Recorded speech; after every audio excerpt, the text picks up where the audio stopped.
understand, like, rooting for your team and wanting your team to do well, but it's just like, this doesn't – I'm so sick of the play-in. I went and looked at it. I think the last 3 years the Bulls have been in the play-in, and they've been a 47% win team. So, like, this year, obviously, they were a few games under 500. I think 2 years ago they were a couple games over. So, below 50% winning percentage. Do you have Bulls fever tonight? Did you see what happened earlier today? You pulled a Michael Jordan rookie card. Did I see this correct? Yes. How does this happen to you? So the Yak, my YouTube show every day from 12 to 2, the Brandon Walker, one of my good friends, colleague, coworker, co-host of the Yak, along with a bunch of other very, very funny people. It was his birthday, and we said something like, "Hey, what are you going to get yourself for your birthday?" And he's like, "My next big purchase is going to be a Michael Jordan rookie card, and it's not his rookie season; it's his first card because it's the '86 Fleer pack. It's very rare." And he's like, "Yeah, I'm going to buy it." And I said, "I don't understand card collectors like buying something. Like, isn't the part of the allure ripping the pack and hoping that you get it?" So then I was like, you know what? I'll just buy a few of these packs. They're expensive. I bought 4 of them, and then today I pulled the Michael Jordan rookie that's worth like $20,000. So God. I'm the best card collector of all time. Dude, you are on the Got a horseshoe in your can. Yeah, I mean, you are on the hottest run of your life, aren't you? True heater. I'm hot right now. The cards cost a lot of money, so I should say that. So it's not like $20K profit. I think each pack was like $2,300. Wow. So, but I'm going to reinvest so what do you do? it. What do you do with the Will Perdue cards? Yeah, right. So there were some bums in there. There's some plumbers in the pack. I'm gonna reinvest it. I'm gonna sell the Jordan and try to get more Jordans. Oh, you're gonna invest in more cards and sell the Jordan. I want more. I want all the Jordans because it's the thrill of that too. It's the thrill of it. I don't care. And now the card collecting community is so mad at me. I got all these people in my mentions are like, I've been collecting cards all my life for this moment, and you don't even care. And to be clear, I do not care. It wasn't even like top 3 things that happened to me today. Yeah, I'm just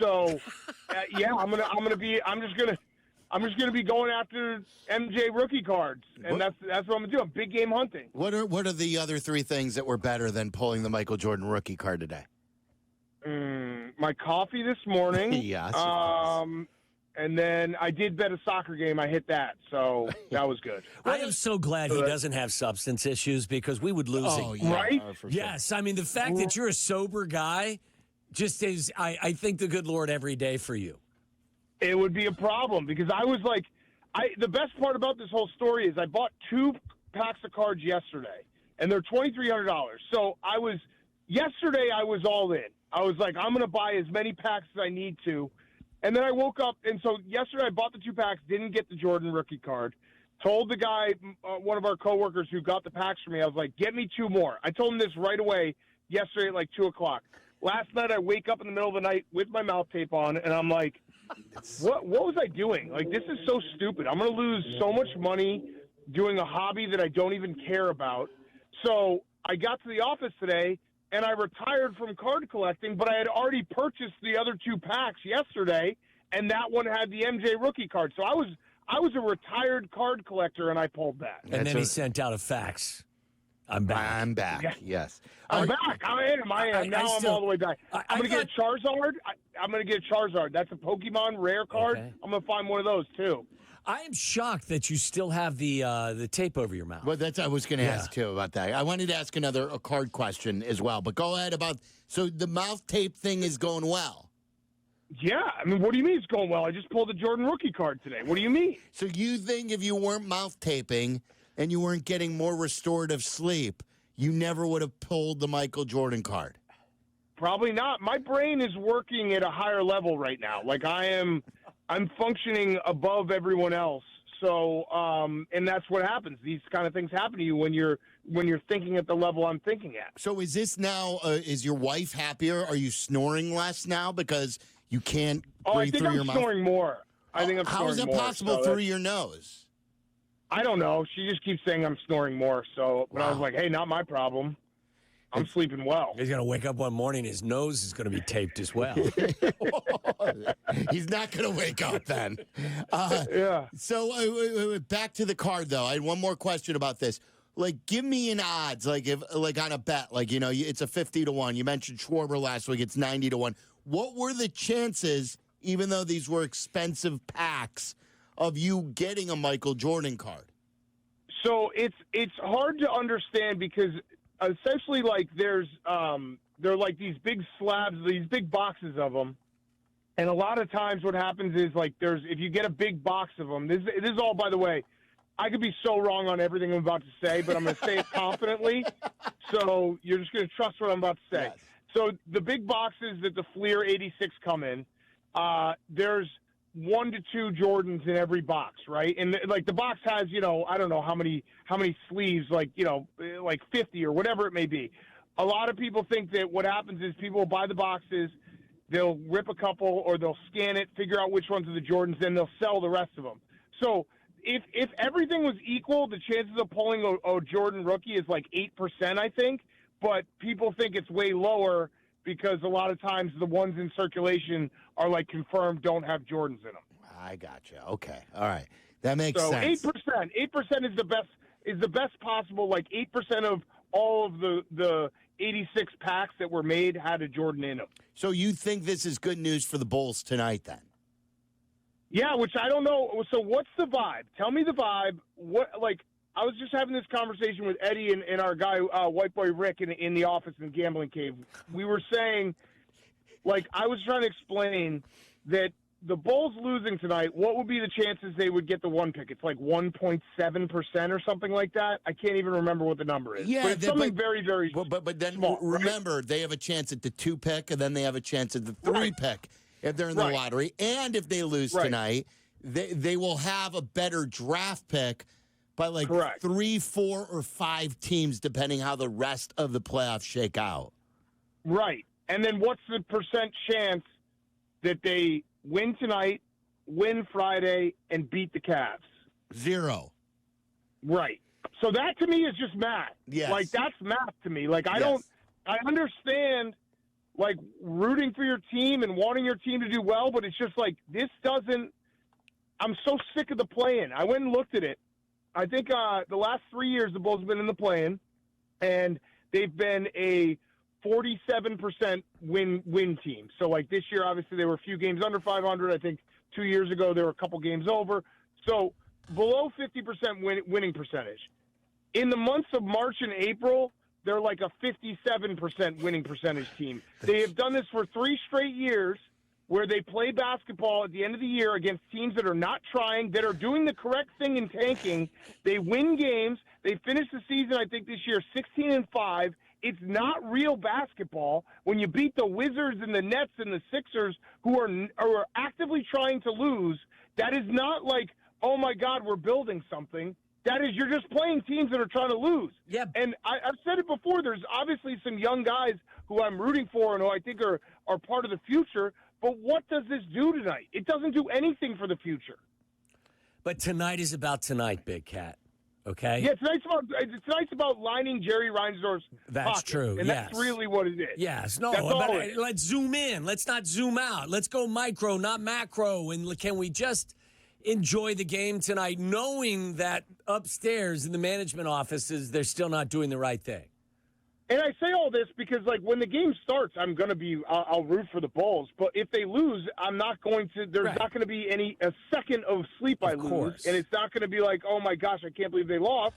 I'll be like, that's actually good for the long term, trajectory of this team, which has been mired in mediocrity for a decade plus now.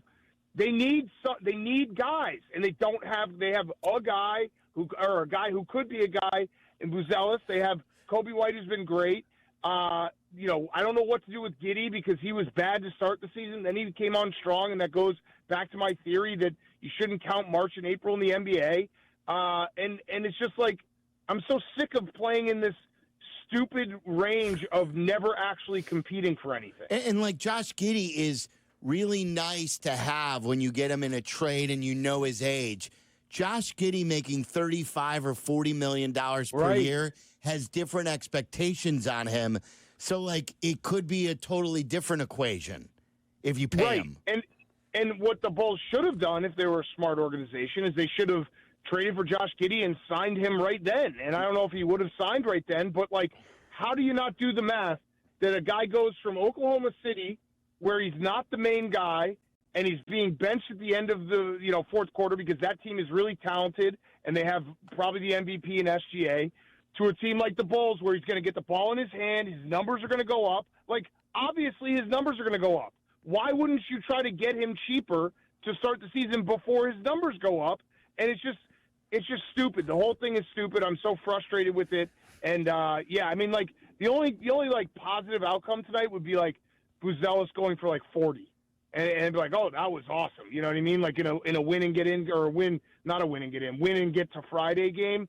Like, that's cool. But this, I hate the play-in. I think the play-in is so stupid. Well, like, this is what I've done. I've because of what Waddle's been saying about, like, just see it for tonight. Like, I'm with you. Everything you're saying. No emotional attachment. I'm boycotting. You know me as far as going to games. But I put money on tonight's game. I don't bet like you do. But on the Bulls, I played the Bulls on a couple of different fronts, so I have even more of a rooting interest now because if they do win, I'm with you. I'd rather have them in the lottery, but this way I get some money. Okay, I might do it. I have also tonight, I'm coming out of retirement. Big news. It's been, I don't know, probably 7 or 8 years. I'm getting back on the softball diamond. Oh, nice. 12-inch though, right? 16-inch. No, definitely not 12-inch. I haven't played 12-inch since I was like 27 years old. You're a psycho if you play 12-inch. What position will you be manning? I'm pitching. See, you're going to get a line drive hit back to you, and you're going to break your finger like I've broken my finger. No, I'm not, because I got better reflexes than you. No, that's not true. I was making a shoestring catch when I broke my middle finger. Well, I won't make a shoestring catch. I'm gonna be like John Lester out there. I'm gonna be playing defense on like the 2 feet around me. So you think it's more psychotic for someone who hasn't played softball in a while to play without a glove than to play with a glove, or the other way around? No, the opposite. Yeah. No, 12-inch is psychotic. You can't. Like, I'm sure that I'm going to get out there. I'll probably be the only 40-year-old out there. If I was playing 12-inch, I would not want to be in the field because you get a ball hit like hard off a bat. Some 22-year-old is coming off of playing like college ball and just hitting screamers down the line. I don't want to do that. That's crazy. What kind of jackass coming out of college, having played college baseball, is going to join your 16-inch softball league? I got a jackass on my own team. Well, you got a ringer then. No, it's my producer Max. He played at Villanova. No. He's a good player, yeah. And he's going to play 16-inch softball with you? What team is this? Yeah. It's a team of all guys in the office. So it's all younger guys. A couple of the guys have never played 16-inch before. I've been trying to explain to them that you can't go up there and try to, hammer the ball. It's more about like a nice fluid swing. So we'll see how it goes. We'll probably lose, but not because of my pitching. I'm gonna pitch a hell of a game tonight. How do you pitch 16? Yeah, that's what I was going to say. Are you doing the sidestep nonsense too, where you take one step over that and then you do it from a different angle? Oh yeah, sidestep, pump fake. Wasting a couple pitches, throwing it deep, throwing it high, putting some spin on it, everything. Look at that, Waddle. You should join. No, I would DH, but I'm not playing the field ever again in 16-inch. The DH is the problem with that, Sylvie, is the DH has got to get hits. I guarantee you. We need to have some sort of a hitting contest, especially where come out to a game. Come out to a game. You can come out to a game. Yes, because I think you'd be pleasantly surprised. I think Waddle was very surprised when we first got together. Yes. Yeah. Okay. Don't overlook him, big cat. I'm nervous about this. I'm an old man, and I'm going to go out there and play with the young bucks. So you're 40. You're pitching. You're pitching. I know. Did you ever see Rick Russell? I mean, he was fine. He looks like Rick Russell. I didn't mean that. That was Sylvie. I didn't say that, Rick. You did not say that. I heard that. But yeah, so I'm going to go. So I think the game's like 8:30. So I'm going iPad for probably for the fourth quarter. Going to have to watch the fourth quarter on the iPad. All right, that's pretty cool. You know what? the play-in game doesn't deserve. Or I hate the play-in. You play an 82-game season. That's how you figure out the playoffs. This 10 teams making the playoffs is so stupid. I absolutely You're with hate Waddle it. on this. So you didn't like last night's Warriors Grizzlies game? The game was entertaining, but like I'll go to my grave saying this. The Warriors are. I think there were 44 and whatever it's got to be. There were 46 and I don't know. I can't do math. They were like 8 or 10 games above 500. The Mavericks are also in the play-in, and they're 3 or 4 games under 500. They were 48 and 34. 48 and 34. So there are 14 games over 500. The Mavericks are under 500. Those two teams shouldn't both be in a play-in. The Warriors are in the play. They should be in the playoffs. They shouldn't have to play to be in the playoffs. You play 82 games. If you're 14 games over 500, you're in the playoffs. He's fired up. I can hear it in his voice. I think it's because you're juiced up to play 16-inch softball. Like, no, I hate it. I'm very anti-playing game because I think it makes the regular season less meaningful. It also just gives the owners like Jerry Reinsdorf this free out where it's like, 10 out of 15 teams in a conference get a chance to be in the playoffs. What is that? Yeah. That's not real. Speaking of MJ, I want to ask you this. This was a debate on Cap and J Hood today. Waddle was a part of it. Abdallah and Chris Bleck brought this up to us, too, during Crosstalk a couple of days ago. How do you feel about Tom Brady? And this was a football card, too. When he pulled the Caleb, did you see the video of this? Oh, by the way, I pulled the rookie Caleb Williams yesterday, too. Oh, jeez, here we go. That one, I was just like, oh, that's cool. They're like, dude, that could be huge. I was like, all right, awesome. So Brady pulled a Caleb Williams rookie card. He was at one of those, what's the guy who's the bigwig who owns Fanatics? Michael Rubin? Yeah, Michael Rubin. So he's with Michael Rubin, and then so they call Caleb since he pulled the Caleb card. He's FaceTiming Caleb, and so a lot of people are like, wait a minute, this is something that another owner couldn't get away with. That this is a double standard. This is Tom Brady, who is tampering with Caleb Williams. What are your thoughts on this? I don't care. I mean, it's already such a screwed up situation. Remember, we went through this with the Ben Johnson, like when we thought that Tom Brady was talking. Yeah, and he lost, but like, the whole situation is so stupid that they have to figure it out. Like, why is he shouldn't be calling games, or he should be calling games and not owning a team? We're so far beyond it making sense that it doesn't bother me anymore. You know what I mean? Yes, it's a double standard, but a double standard that I don't really care about. Yeah, it is a double standard. Right. I don't care about it either. I'm like, I'd like to have Caleb Williams talk to Tom Brady. Nothing wrong with that. Yeah, but I completely understand if people are complaining about it because the situation makes no sense, and the NFL has kind of let it go, and it's just like it's already done. Like they should have stopped it a while ago, and they didn't. So now it is what it is. Hey, if one of your financial, guys on the same level, like Jeff Bezos, called you and said, "Hey, Big Cat, I'd like for you to take the next Blue Origin ride," would you do it? No, absolutely not. That was the dumbest thing ever. They went up to space for like 6 minutes. You wouldn't do it, though? No. Why would I do that? Here's why I wouldn't do it. Okay, and it's very simple. It's the same thing as the Titanic sub. You cannot put yourself in a situation where if you die, people can immediately make fun of you. Because if those women died, I would have cracked jokes. Oh yeah, the whole yes. Next episode of PMT would be about yeah. Because you can't, like, if you're a insanely rich person, basically playing games with your life and doing these stupid like side quests, and you die, no one's going to feel bad for you. I would not put myself in that situation where death could be mocked instantly. Remember the Titanic sub? Oh, People were just laughing about that instantly. Yeah, I would do neither because I'm wildly claustrophobic, but I would think this would be less claustrophobic than the Titanic thing. Why would you want to go up there for 6 minutes? Yeah. I mean, space is cool. Do you because I want to go to space eventually or go to the moon, like hopefully. No, you don't. Why? Of course. Like, think about our grandparents. Air travel for my grandparents was not a standard thing when they were growing up. And then they saw the whole renaissance, and now it's like anybody could fly anywhere, and it's not as expensive as it used to be. Where would you have to be to take you and your kids going to the moon? Like how? Never. Like even when it becomes a proven trip? No. Why would I want to do that? You don't want to explore. Why do you want it? Well, you don't vacation, so we're different in that regard. Exploring? Yeah, like, that's not exploring. We know what's up there. We've been there. It's all the same. Like, what are you talking about? He thinks it's going to be another trip to Cancun up there. Yeah, you never know what you find there. You may find an uncrowded ocean. I don't think so. Watch Planet Earth on IMAX.